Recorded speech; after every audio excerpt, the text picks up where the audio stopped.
Aloha! It's wonderful to see you all here again at such a critical time.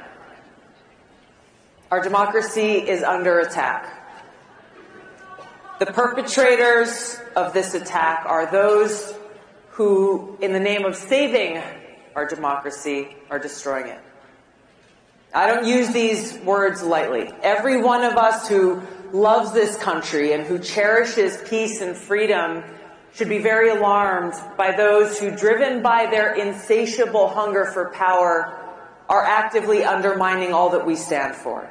And almost every single day, if you're paying attention to the news and the headlines, there is some new assault and some new attack.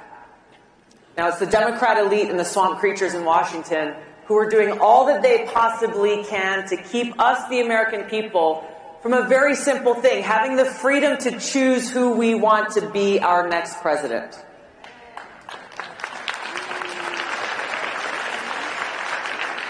And it is clear through their actions they have no respect for us, and they have no respect for our fundamental rights as citizens of this democratic republic. They are so terrified that we, the people, may make what they think is the wrong choice. That in the name of protecting democracy and saving us from ourselves, they're actually destroying our democracy and taking away our freedom. Now, we look throughout history and we can see many examples of evildoers who find some justification, who believe that they are doing the right thing. And so today we see the Democrat elite say with great concern in their voice that if the American people elect Donald Trump again, they warn us he will destroy our democracy. They say he will be the dictator-in-chief, that if he's elected, it will be the last election this country sees. It's laughable. It is so crazy, it's laughable. But they're justifying their actions by telling themselves that they need to destroy our democracy in order to save it. It's lunacy, and it's the mindset and mentality of dictators. They are waging a multi-front battle, and they will stop at nothing until they're successful.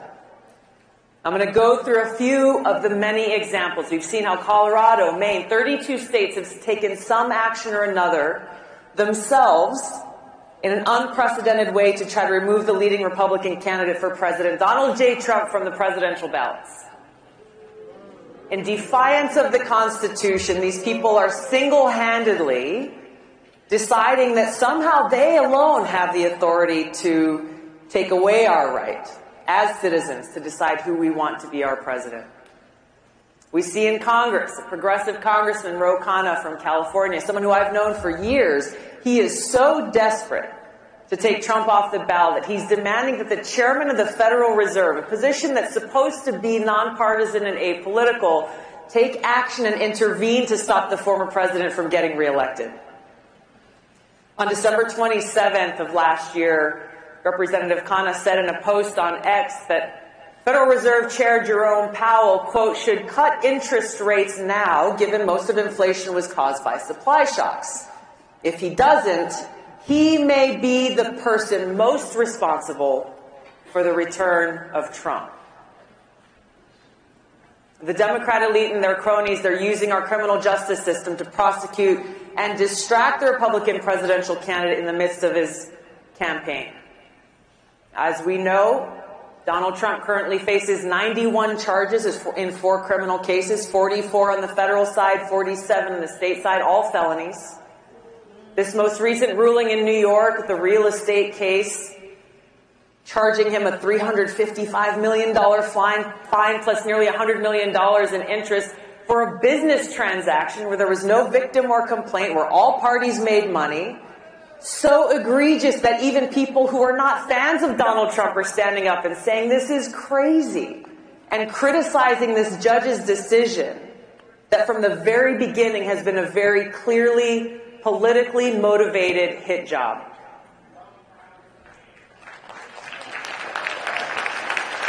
This is the truth.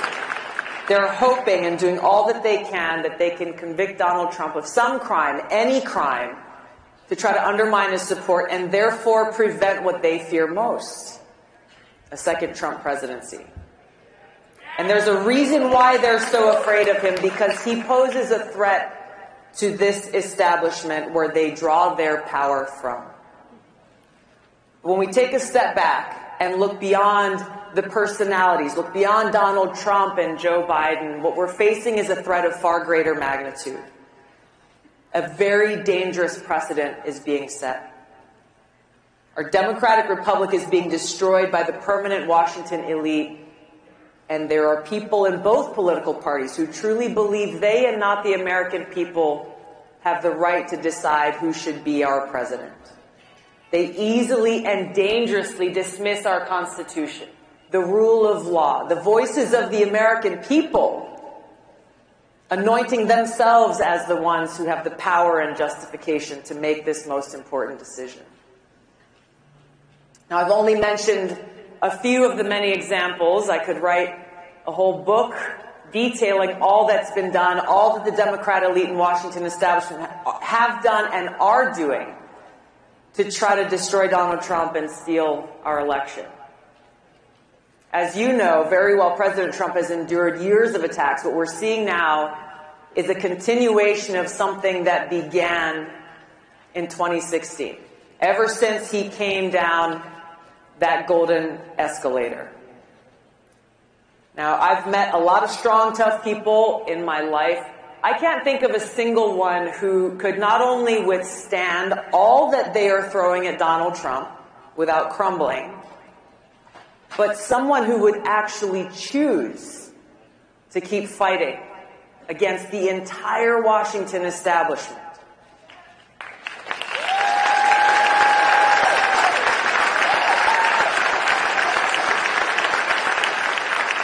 Now, I've known Joe Biden for a long time. I used to consider him a friend. Do you think he could handle this pressure? I don't think so.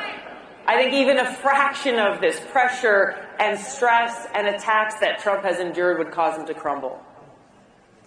Now, if you listen to what Nikki Haley has been saying, she claims that President Trump only cares about himself and that he's doing all that he's doing only for himself. If that were the case, wouldn't he just walk away from all this? Walk away from the headaches and the attacks and the stress that he's enduring right now? So why doesn't he? I've had the chance to meet with him and speak with him at length, and I've seen firsthand his heartfelt interactions with friends of mine, veterans, and I've seen how he has touched their hearts and moved them to tears as he expressed his appreciation for their service and their sacrifice. No cameras, no crowds, just that heartfelt conveyance of appreciation. I've gotten a sense for what motivates him, and it's got nothing to do with what the Washington establishment is accusing him of. This is a man who's a fighter. His strength and resilience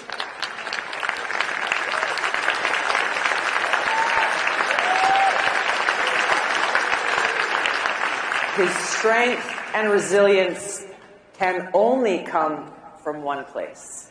His ability to endure this hardship can only come from one place, and that's a sincere love and concern for the future of our country and his care for the American people.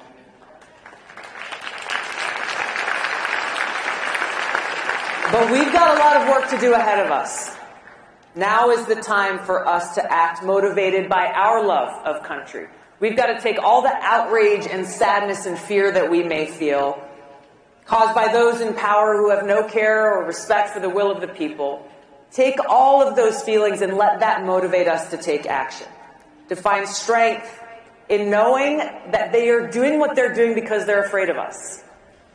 That just like we see foreign dictators are afraid of democracy, the Democrat elite are so afraid of a free people and a free society and the possibility that we, the American people, might make the wrong choice in this election by choosing someone other than them.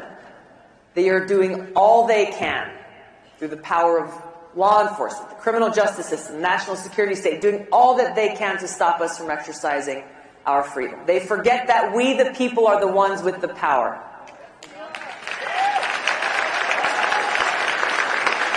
But we have to use that power. We cannot allow them to get away with this. Our democracy is under attack, and it's up to us to save it. We have to hold those responsible accountable at the ballot box. We have to send this strong message to leaders in both parties that those who abuse their power and undermine our democracy and our freedom will not be tolerated.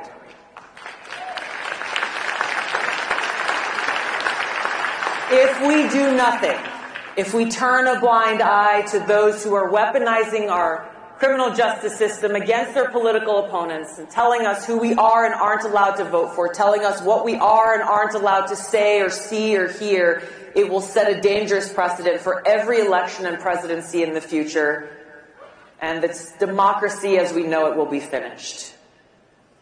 Now, I know we face challenges in our entire political system, and those challenges are not limited to one political party. There are politicians from both parties who are more interested in serving themselves and their own interests than they are about serving the needs of the American people. And they're not going to give up without a fight. On January 27th, 1838, President Lincoln delivered a powerful speech to the Young Men's Lyceum of Springfield, Illinois. And he said, quote, "At what point then is the approach of danger to be expected? I answer, if it ever reach us, it must spring up amongst us. It cannot come from abroad. If destruction be our lot, we must ourselves be its author and finisher. As a nation of free men, we must live through all time or die by suicide." The choice before us is clear. Freedom isn't free.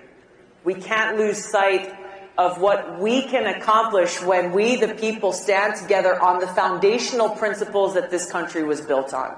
A free people with the right to life, liberty, and the pursuit of happiness. We must protect free speech of all Americans. We must stand against those who'd rather censor, cancel, and smear rather than engage in honest debate as our founding fathers did. When the free speech of one person is threatened, even when that speech is reprehensible to us, the free speech of all people is threatened. Same goes for freedom of religion. In our America, freedom of religion does not mean freedom from religion. Real religion is love for God. It's not attached to any one religious sect or label or another. Our government must respect our freedom to worship and express our faith, express our love for God as we choose. Or, for those who choose not to, they have that right as well. Our founders intentionally passed the Second Amendment right after the First because they knew how fragile this new free democracy was and how susceptible it would be, and it still is, to those who abuse their power to try to take away our freedom. So we have to defend our right to bear arms, not only to defend ourselves and our loved ones, but to serve as that important check on the abuse of power by an increasingly tyrannical government.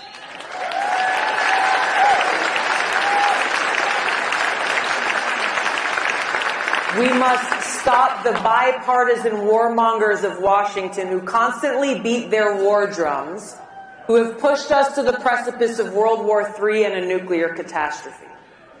Now, President Eisenhower warned us clearly in his farewell address about these people, those in Washington who bend the knee to their bosses in the military-industrial complex and then shrug their shoulders and look the other way at the costly, damaging, and potentially catastrophic consequences of their decisions, the cost that every one of us pays. We need leaders who are committed to peace, strength, and prosperity, because we cannot be truly prosperous as a nation unless we are at peace. Unfortunately, war is sometimes necessary to defeat those who threaten the safety, security, and freedom of the American people. And as a soldier serving now for almost 21 years in our military and still serves today, I know this firsthand. But I also know that war must always be a last resort after all other avenues have been exhausted.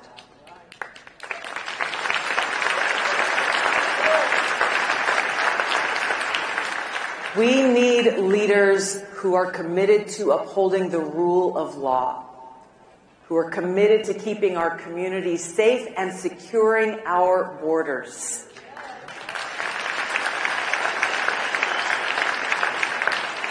In our America, we must come together inspired by love. Love for God, love for others, love for our country. Because we live in the greatest country in the world. It's filled with potential for us to stand together and build a brighter future in a more perfect union where every American can live free, in peace, and with opportunity for prosperity.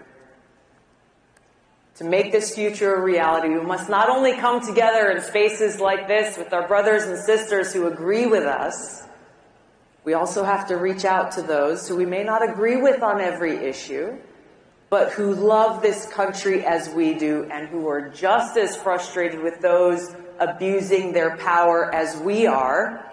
Whether they're Democrat, Republican, Independent, or Libertarian, we must stand together as fellow Americans who cherish peace and freedom, cherishing our commitment to save our country and defend our republic. Those in power in America today are leading this great nation toward the suicide Abraham Lincoln warned of. If we do not act now, we will look back at this very moment with regret, but we won't be able to say that we had no warning. By God's grace, we are free and we will remain free. God bless you all. God bless America. Let's go and save our country. Thank you so much, everybody.